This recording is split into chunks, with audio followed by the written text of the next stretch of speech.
রে কালু, তুই আজ আবারও মাংস চুরি করে গিয়েছিস? আচ্ছা বল তো, তোকে কি আমি খাবার খেতে দেই না? এইসব কি বলছেন বাবু? আমি মাংস চুরি করে খাবো কেন? তুই না খেলে পাতিলের এত সব মাংস কোথায় গেল শুনি? এক পাতিলের মাংস আমি কেমন করে একা খাবো বাবু? ইয়ে তো অসম্ভব বাবু। এখন মাত্র রাত 8টা বাজে, এত তাড়াতাড়ি মাংসের পাতিল খালি হয়ে গেল? একটু পরে তো স্টেশনে ট্রেন আসবে, যাত্রীরা রাতের খাবার খাওয়ার জন্যে হোটেলে আসলে তাদের কি খেতে দেব? এভাবে চলতে থাকলে তো আমার ব্যবসা লাঠে উঠবে রে। আমি তো পথে বসে যাব রে। না না, কাল সন্ধ্যার পর আর বাড়ি যাওয়া যাবে না, হোটেলেই থাকবো। আর কই রে কালু, আমি বাড়ি যাচ্ছি, তুই এদিকটা দেখে শুনে রাখিস, আমি তাড়াতাড়ি ফিরে আসবো। আচ্ছা বাবু। হোটেল মালিক মোহনবাবু বাড়ি না গিয়ে হোটেলের বাইরে এক কোনায় চুপচাপ লুকিয়ে হোটেলের দিকে নজর রাখলেন। বেশ কিছুক্ষণ পর মোহনবাবু দেখলেন গ্রামের 2-3 জন বখাটে ছেলে লুকিয়ে হোটেলের রান্নাঘরের দিকে যাচ্ছিল।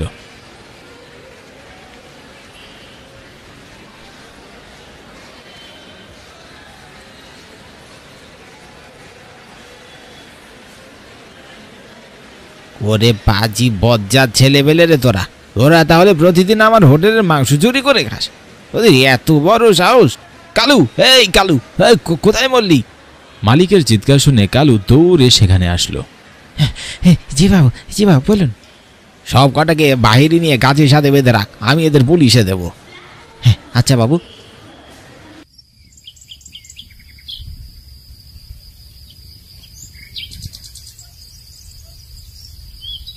তোর সাহস দেখে আমি রীতিমতো অবাক হয়ে যাচ্ছি মোহন। আমার এলাকায় থেকে শেষে কিনা আমার ভাগ্নিকে তুই বেঁধে রেখেছিস? মাফ করবেন মোড়ল মশাই, রোজ রোজ এরা আমার হোটেলে খাবার চুরি করে খায়, আজ আমি ওদের হাতে নাতে ধরেছি। তাই বলে আমায় না চিনিয়ে তুই ওদের ধরে বেঁধে রাখবি? শোন, ওর যত টাকার খাবার ওর চুরি করেছে সব হিসাব তুই আমার থেকে নিয়ে নিস, এখন ওদের ছেড়ে দে। হোটেল মালিক কালুর দিকে তাকিয়ে ইশারা করলো আর কালু ছেলেগুলোকে ছেড়ে দিল। ছেলেগুলো মোড়লের সঙ্গে চলে যায়। গভীর রাত, ঘড়ির কাঁটা ঠিক যখন রাত 10টায় গিয়ে থামে তখন সেই চোরগুলো মশাল হাতে নিয়ে হোটেলের সামনে এসে হাজির হয়। চল এবার দেরি না করে তাড়াতাড়ি আগুন ধরিয়ে দিই। মুহূর্তের মধ্যে দাও দাও করে হোটেলে আগুন জ্বলে ওঠে। আগুন, আগুন, বাঁচাও, বাঁচাও কেউ আমাদের! আর্তনাদ শুনে গ্রামবাসীরা ছুটে আসলেও কেউ তাদের বাঁচাতে পারেনি। মুহূর্তের মধ্যে হোটেল মালিক, কর্মচারী এবং হোটেলে থাকা সব কাস্টমার পুড়ে ছাই হয়ে যায়।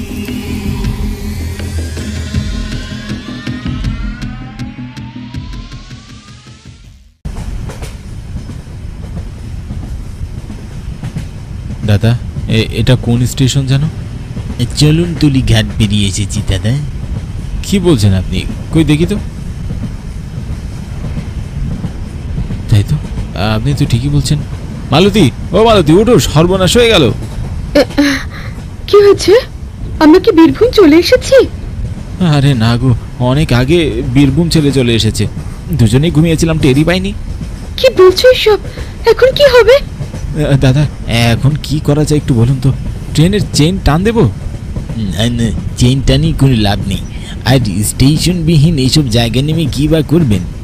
কোনো তো গাড়িও পাবেন না।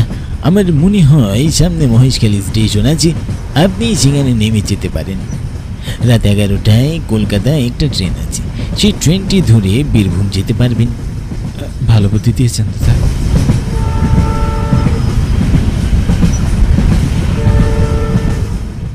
চলো, মহেশখালী চলে এসেছি, তাড়াতাড়ি ট্রেন থেকে নামতে হবে।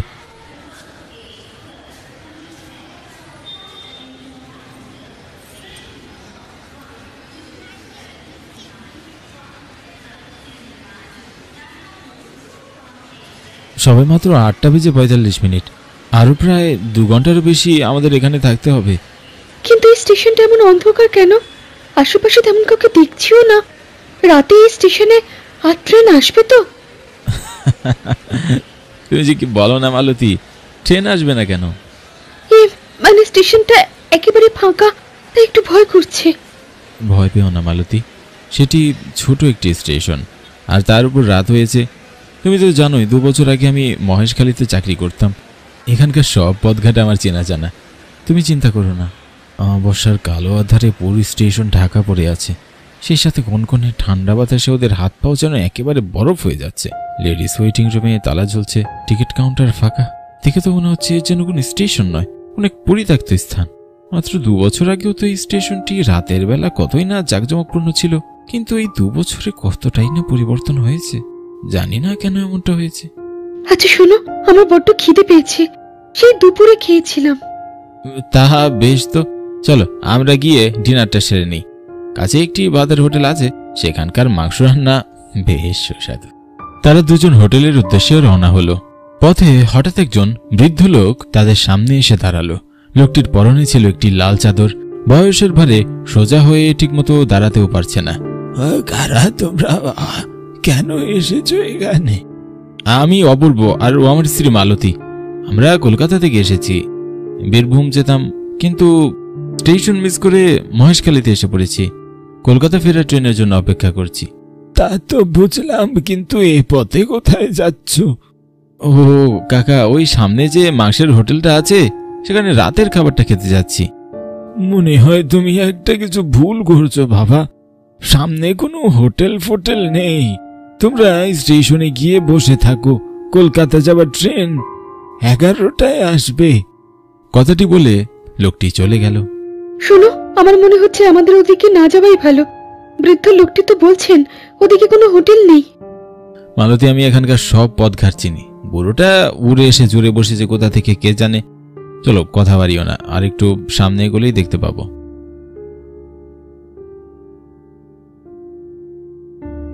দেখেছো দেখেছো মালতী, কত সুন্দর খাবারের গ্রান। বলেছিলাম না এখানে অনেক সুস্বাদু খাবারের হোটেল আছে। তারা একটু সামনে এগোতেই দেখলো সত্যি সেখানে একটি খাবারের হোটেল আছে। তারা দুজন হোটেলের ভেতরে প্রবেশ করলো। এই কালু সাহেব, আর বৌদি কি খেতে চাই দে?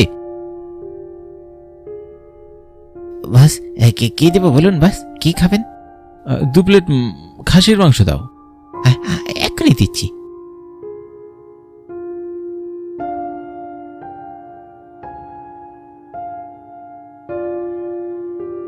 অপূর্ব আর মালতী তৃপ্তি সহকারে খেতে লাগলো। তারা সবাই খাবার শেষ করেও যেন মনে হলো তাদের পেট একদমই ভরেনি। তারা কিছু বলার আগে কালু আবারও তাদের সামনে এসে 2 প্লেট খাবার রেখে যায়, আর মুহূর্তের মধ্যেই অপূর্ব এবং মালতী আবার সেই প্লেটের খাবারগুলো খেতে থাকে।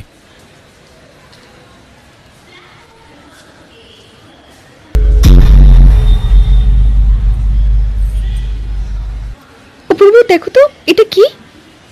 এ তো মানুষের হাতের আঙ্গুল মনে হচ্ছে। এই যে মশাই, এদিকে আসুন, এটা কি?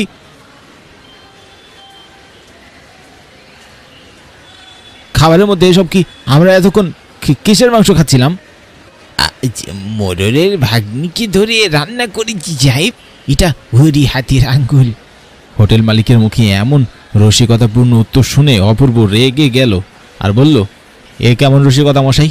খাবার নিয়ে কেউ এ ধরনের রসিকতা করে? এত কিছু আপনাদের জানার দরকার কি? কি খাচ্ছেন খান না। হোটেল মালিকের কথা শুনে ওরা প্রচন্ড চমকে যায়।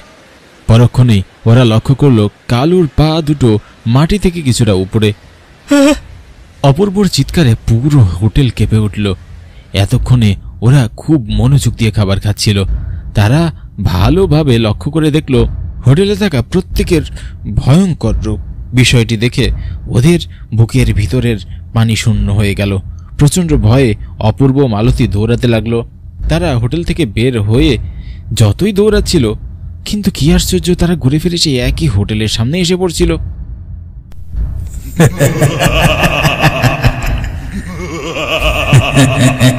যখন আমরা বাঁচার জন্য চিৎকার করে আকুতি বিরতি করেছিলাম, তখন তো আমাদের বাঁচাতে কি বাঁচেনি। এখন মজার খাবার খেতে এসেছি। প্রচন্ড ভয়ে তাদের বুকের ভেতরটা ধুকধুক করছে, নিঃশ্বাস বন্ধ হয়ে যাচ্ছে। তারা চোখে ঝাপসা দেখতে লাগলো। তারপর তাদের আর কিছুই মনে নেই। জ্ঞান ফিরে আসার পর অপূর্ব দেখল ওরা একটা পোড়া হোটেলে পড়ে আছে, আর তাদের ঘিরে ধরে আছে অনেক মানুষ। তারা লক্ষ্য করল জলের গ্লাস হাতে নিয়ে দাঁড়িয়ে আছে সেই বৃদ্ধ লোকটি, যে কিনা গতকাল রাতে তাদেরকে হোটেলে যেতে বারণ করেছিল। আমি বারণ করার পরও তোমরা কেন ওখানে গেলে? আমি সময় মতো না এলে আজ তোমাদের কি যে হতো। চাচা, আমি তো জানতাম এখানে একটা হোটেল ছিল, তাহলে হঠাৎ এমন কেন হলো? এই হোটেলটা আমার ছেলের ছিল, কিন্তু মোরলের পাঁচই ভাগ্নে তার বন্ধুদের নিয়ে প্রতিদিন হোটেলের মাংস চুরি করে খেত। 1 বছর আগে একদিন আমার ছেলে ওদের হাতে নাতে ধরে রেখেছিল, কিন্তু ক্ষমতার দাপটে মোরল এসে ওদের ছাড়িয়ে নেয়। আর সেদিন রাতে মোরলের ভাগ্নে তার বন্ধু বান্ধব দিয়ে হোটেলে আগুন জ্বালিয়ে দেয়। সেই ভয়াবহ আগুনে আমার ছেলে সহ হোটেলে থাকা প্রত্যেকে পুড়ে ছাই হয়ে যায় বাবা। তারপর থেকে প্রায় প্রতিদিন রাত 8টা থেকে রাত 10টায় এই পুরা হোটেলটা আগের মতো জাঁকজমকপূর্ণ হয়ে ওঠে। খাবারের সুঘ্রাণ পেয়ে যদি কেউ একবার ভুল করে হোটেলে প্রবেশ করে, তাহলে সে আর প্রাণ দিয়ে বেঁচে ফিরতে পারে না। কাল রাতে আমার সন্দেহ হয়েছিল তোমরা হয়তো সেই হোটেলেই যাবে, আমার কথা রাখবে না, তাই তোমাদের পিছু করতে করতে হোটেলে এসে দেখি তোমরা দুজন অজ্ঞান হয়ে পড়ে আছো। আমাকে দেখে আমার ছেলে আর কিছু করেনি, সে তোমাদের ছেড়ে দিয়েছে। সে রাত থেকে তোমাদের জন্য অপেক্ষা করছি কখন তোমাদের জ্ঞান ফিরবে। এই সকাল সকাল তোমাদের জ্ঞান ফেরার সময় হলো। সকালে তারা কলকাতার ট্রেনে উঠে বীরভূম দিয়ে পৌঁছালেন। তাদের জীবনের এই ভয়ঙ্কর মুহূর্ত চিরকালের জন্য স্মরণ হয়ে থাকবে।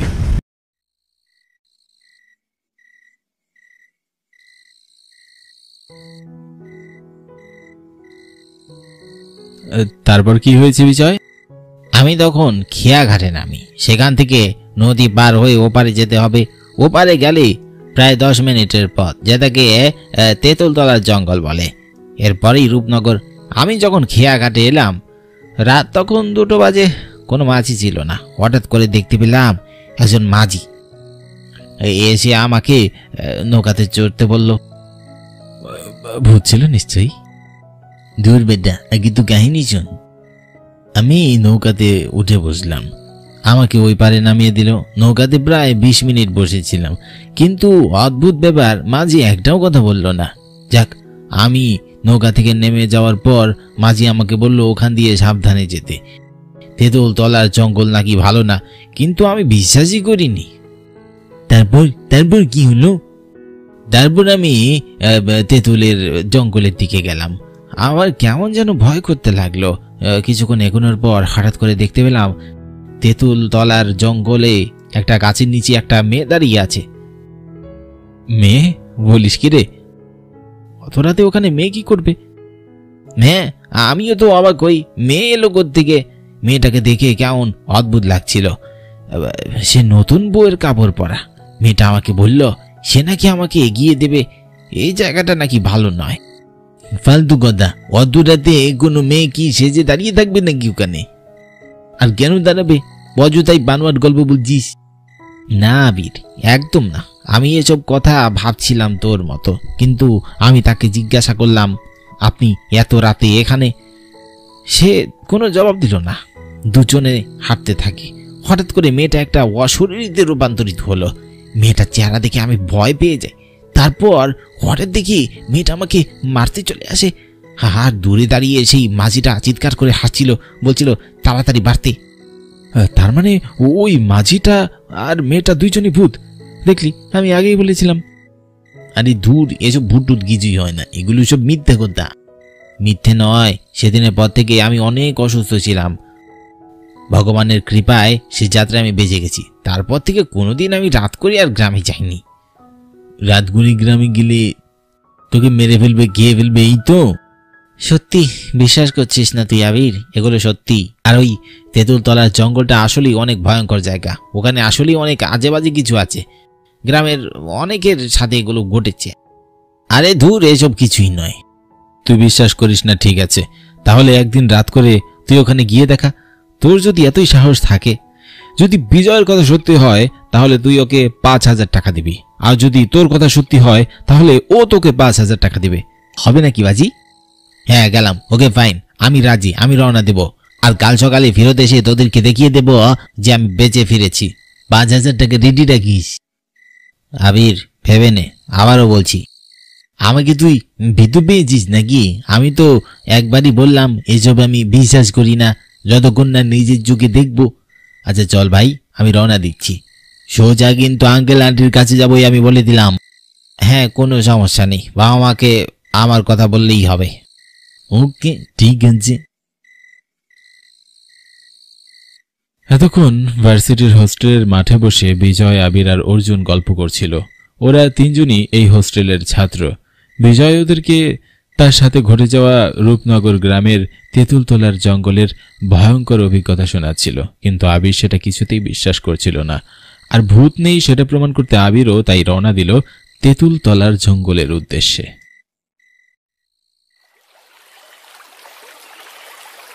আবির প্রথমে বাসে করে 2 ঘন্টার পথ পেরিয়ে নদীর সামনে এসে দাঁড়ায়। হাত ঘড়িতে দেখে রাত 2টো বাজে। বিজয় দেখছি ঠিকই বলেছিল, এত রাত করে এখানে নৌকা পাওয়া মুশকিল। একটা নৌকাও নেই। অর্জুনের কথা মতো ওপারে যেতে টোটাল 1 ঘন্টা লাগবে। কি করে যে নদীটা পার হব? কিছুক্ষণ অপেক্ষা করতে করতে ওর বিরক্তি ধরে যায়। দাদা যাইবেন? হঠাৎ করে কারো কণ্ঠস্বর আবিরকে চমকে দেয়। সামনে একজন মাঝি বসে আছে নৌকা নিয়ে, গায়ে চাদর মুড়ি দিয়ে, তার চেহারা দেখা যাচ্ছে না। পাশে একটা লণ্ঠন। আবির নৌকায় বসে পড়ে। নৌকা চলতে থাকে।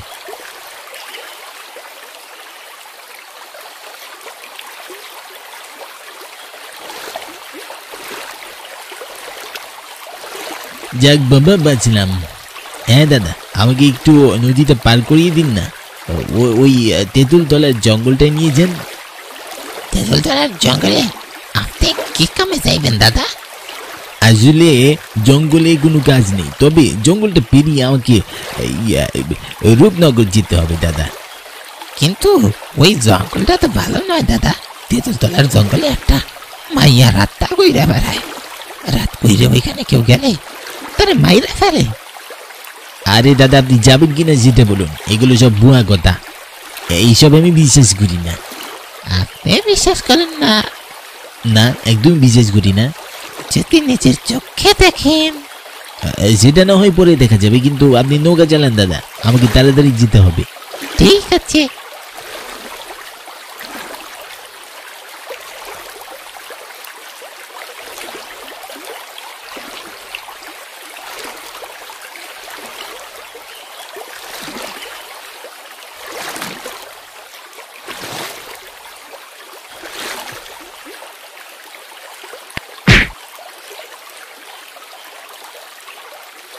আবির একটু সামনে এগিয়ে যায়।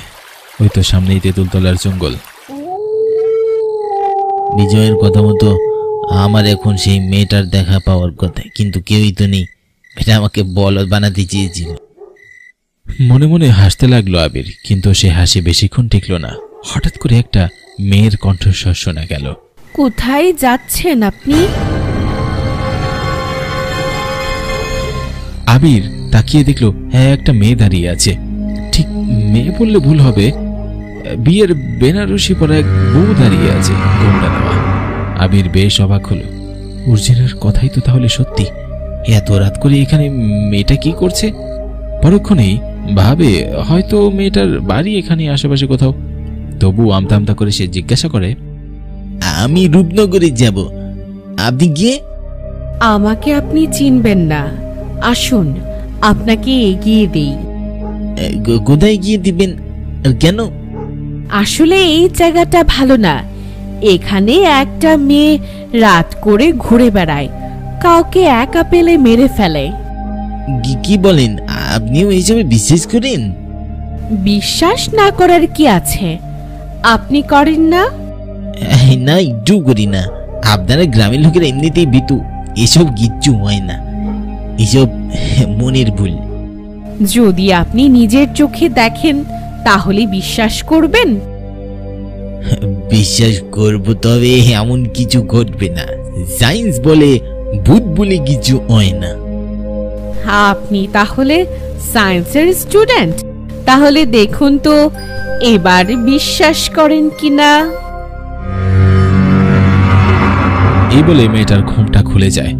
চিৎকার করতে গিয়েও আবিরের মুখ দিয়ে কোনো চিৎকার বের হয় না, কারণ তেঁতুলতলার জঙ্গলে যে মেয়েটা দাঁড়িয়ে আছে সেই মেয়েটা কোনো মানুষ নয়, একটা অশরীরী।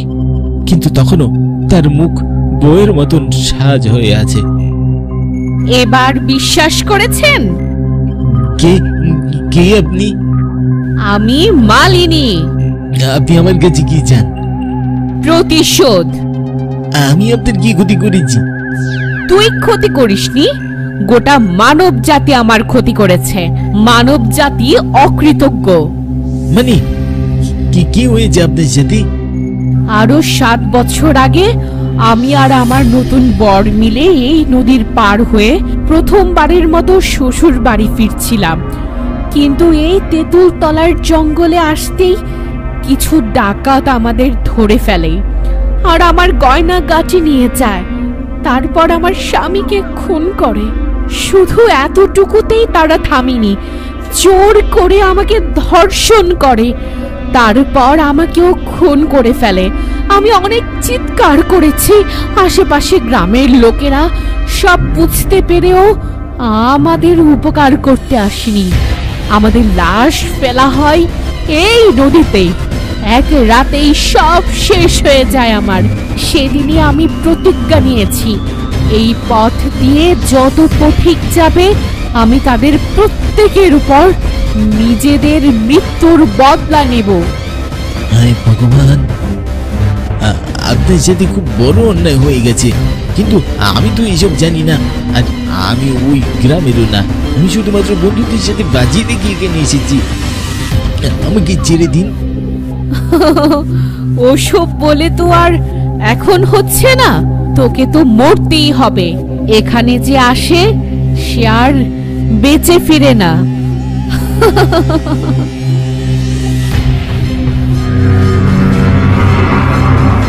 তাড়াতাড়ি করো মা জাননী, সকাল হয়ে আসতেছে, লোকজন চলে আসবে।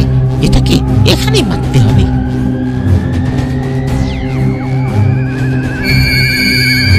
একথা বলতেই পিছন থেকে অনেকের হাসির আওয়াজ শুনতে পাওয়া গেল। বুঝতে বাকি রইল না, এরা মেয়েটার সাথেই সেই নৌকার যাত্রী। সেদিন যারা অপঘাতে মৃত্যুবরণ করেছিল। আবির পালানোর চেষ্টা করলো, কিন্তু তার আগে মেয়েটা ওকে ধরে ফেলে। মেয়েটা এগিয়ে এসে ওর ঘাড়ের কাছে এসে ওর ঘাড়ে কামড় বসায়। আবির তখনই চিৎকার করে ওঠে। তখনই চারপাশ অন্ধকার হয়ে যায়।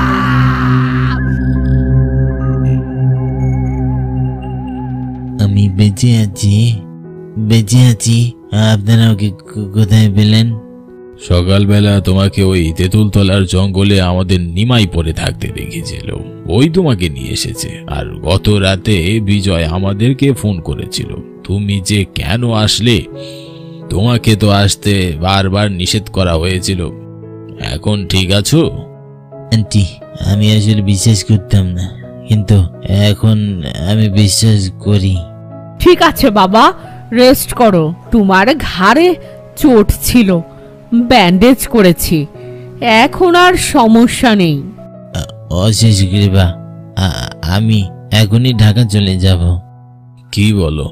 তোমার শরীর অসুস্থ, এখানে তোমার কোনো অযত্ন হবে না। তুমি নিশ্চিন্তে থাকতে পারো, সুস্থ হলেই যেও। না না আন্টি, আমি চলে যাব। আবিরকে অনেক করে বলেন ওনারা, কিন্তু সেখানে আর এক মুহূর্ত আবির থাকতে চাইল না, থাকার সাহসও নেই। এই অভিশপ্ত গ্রাম আর জঙ্গল থেকে তাকে যত দ্রুত সম্ভব বেরোতে হবে। সেদিনই হোস্টেলে ফিরে আসে আবির।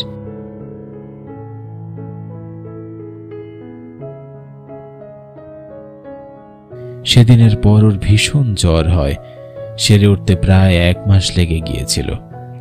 তারপর থেকে আর কোনোদিনই আবিরের মুখে শোনা যায়নি ভূত নেই, কারণ তেঁতুলতলার জঙ্গলই সেটার সব থেকে বড় প্রমাণ। নিজের চোখে দেখা এমন জ্বলন্ত প্রমাণ সে কি করে অস্বীকার করবে?